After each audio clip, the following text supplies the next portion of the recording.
Hyderabad. Deputy inspector general of police Tariq Razzaq Dhare जो Hyderabad range ने आज पीएफसी पुलिस फैसिलिटेशन सेंटर का दौरा किया।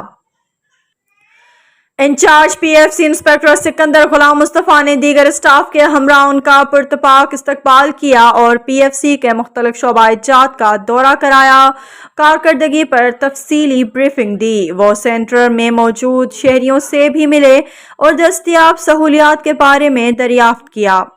डीआईजीपी हैदराबाद रेंज ने पुलिस फैसिलिटेशन सेंटर की कारकर्दगी को सराहा और एक छत तले शहरियों को सहूलियात की फरहमी के हवाले से मजीद हिदायत जारी की।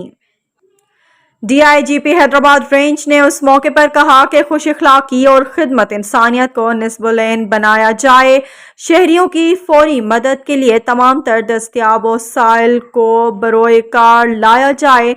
डीआईजीपी हैदराबाद रेंज को इंचार्ज पीएफसी और अमले की जानिब से सिंध का रिवायती तोहफा अजरक और फूलों का गुलदस्ता पेश किया। उन्होंने पीएफसी के अहाते में यादगारी पौधा लगाया।